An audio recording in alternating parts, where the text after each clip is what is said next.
I wanted to come on here, kind of end my day before I just kind of unwind, just came from the office, and sharing something with you that I believe that many of us try to avoid. And that is listening to the cries of people when they're hurt. And we have to just take a look around. And if you noticed, how many people are just crying? How many people are talking about pain? How many people feel like they've lost it all? And I know that some of you may feel like, well, people get tired of hearing people cry or whatever excuses people have. But you have to let people cry.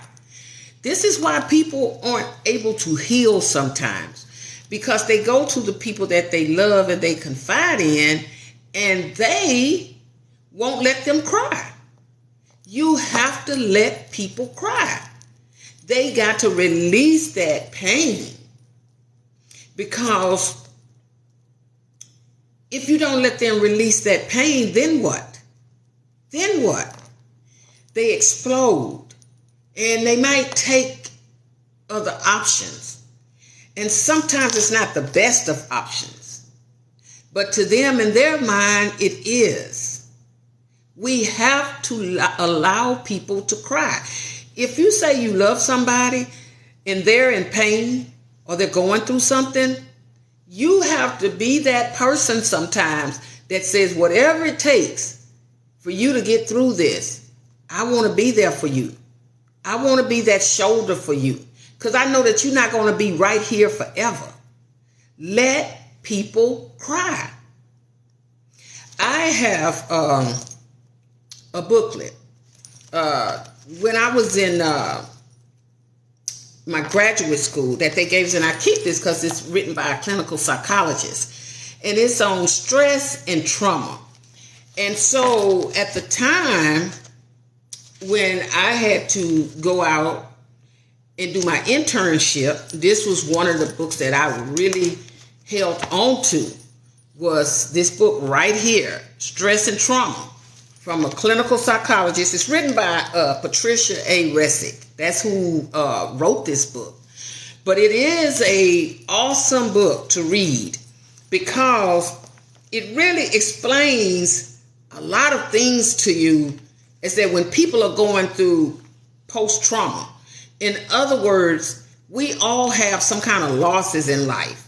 Like you can have the loss through death. You can have loss in a relationship, just loss, and when you hit that turbulent, that's what I call them, and many other. And when you hit that turbulent, that's what I call them, and many other people in the profession of counseling and behavioral sciences, it's a point in your life where you feel like you're not going to make it because of what has happened.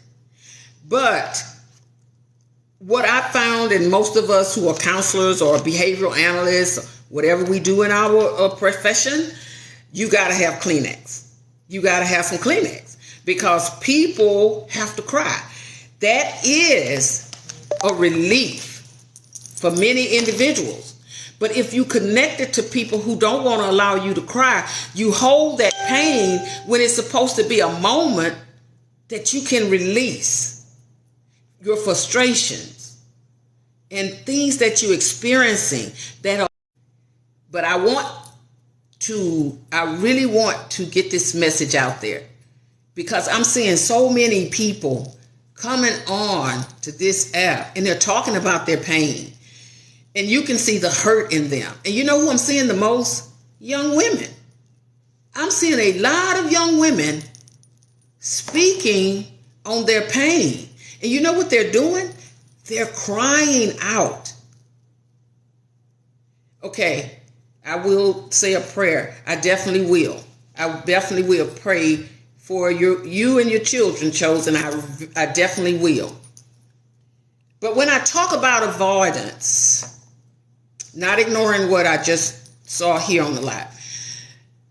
I'm saying this is why it's so important that we know how to cope with people who are trying to cope. How we need to know how to address that. And yes, it does. It happens with both men and women trying to cope. And dealing with that second type of coping in avoidance, you have to face this thing head on.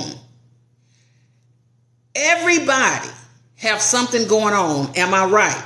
Today, everybody got something going on in their life. And we have no clue what a person been dealing with. None of us. Just like people don't have a clue what you and I've been dealing with. But we do the best we can with what we have to keep moving in life. But we cannot avoid what's right there in front of us to help us to get to that next stage in life, that next point of success in life, that next point in life where we can say, I'm going to be okay because somebody was right there for me when I was going through this. This is what I'm talking about. Don't avoid the conversation. Don't avoid the hurt. Don't avoid the pain. Talk about it. But you got to talk about it with people who want to hear what is going on with you and let you and allow you to cry. Over the years when I was younger, trying to raise my daughter, I was facing a lot of obstacles in life. My mom had passed away 2 weeks before I got ready to go in my last year of high school. Then I got pregnant. It's a lot of stuff was going on in my life, and I just simply needed somebody to hear me. And when I got the help that I needed was when I went to college. Because I knew I had to do something to better my life and my child's life. So when I went and I learned from a counselor, this was before I even became a counselor. I was young, going to college. And the counselor said, unless you have someone to listen to, someone to cry out to, you will never be able to put your pain behind you and keep moving. Stop avoiding what's going on with you. Because I was telling her all the things that I was holding on the inside. Because I felt like nobody wanted to hear me. Nobody wanted to see me cry. So I contained it, suppressed it on the inside. And that stuff will mess you up down the line. Because you'll find yourself doing things and getting involved with people that you never would have if you had or were able to put that pain that you was dealing with behind you and try to build from that. Also, the next of the four types of coping is that emotional focused. Emotional focus. Sometimes when you're talking about people and they're very, very emotional because they got all that pain in there, you got to let them talk about what's causing all those emotions that's going on. What is causing the emotions? They're going to tell you. You just, again, when they give you that break in their conversation, you say, okay, is this what I hear you saying? Is this what I hear you saying talking and trying to share with me? And they're going to be crying, but it's okay. Let people cry. Last but not least, problem focused. Reassure people. I see what you're saying, and I see that you see this pain as a problem. So how can I help you? Outside of listening to you, allowing you to share all of your pain, and it's not just going to happen in one day. It's going to take more than one time. Allowing you to cry, I want you to know that it's okay to cry. You have to validate that with people and let them know it's okay to cry. It's okay to cry to me as much as you got. I got a box of Kleenex here. And you just cry as much as you want. And if we run out of these, I got another box. See, I'm a counselor, so I know that's how it go. You want to talk till you get tired. But you don't have to feel like this your last time. But this is what I see people doing with people today in pain. Don't worry about it. You don't have to talk about that. Don't worry about it. You don't have to talk about that. People need to talk. How do you heal if you don't talk? I'm not going to stay on here long. I just want to tell y'all, let people cry. Let them get their pain out through their tears. That's why we have tear ducts, so we can release pain. And this is why we have ears and a mouth. Okay? I am telling you this. When you're in a profession, you got to make sure that you are walking the chalk line. Because you studying all of this stuff, and then when you got to go and you got to put that stuff into action, you got to know what to do with that. All of the training, all of the internships, everything, both in my undergraduate and graduate studies that I had to do to make sure when I deal with people, when I'm working with people, that individual is priority. And that's the way it should be with you. When your friends come to you, whoever it is, when people are talking to you and they're sharing their pain, stop telling them not to cry. That's a part of healing. Because whether it's your time in life or not, sooner or later, you're going to need somebody to listen to you. Okay?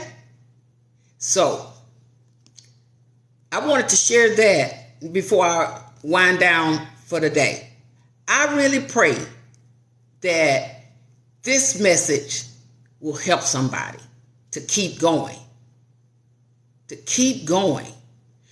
Again, the book is Stress and Trauma, because we all go through that, and it's written by the author you see at the bottom, Patricia Resnick. You can find this book anywhere. She's a clinical psychology. And this is some of the material I had to use when I was in graduate school. And let me tell you, I have written all over this book. You probably can't see it, but I still refer back to it at different times when I'm dealing with people. So, y'all have a wonderful day. And remember, not for others, but for yourself. If you need to cry, cry. Okay? If you need to talk, talk. And people that are close to you, people that claim to love you, they should allow you to do that. If they don't, you need to find someone. And I'm saying sometimes it takes going to counseling. Finding a neutral person. Sometimes you got to get away from the people that you know. But you need somebody that will listen to you. Okay? I will talk to you all later. Y'all try to enjoy the rest of this wonderful Friday. Bye-bye.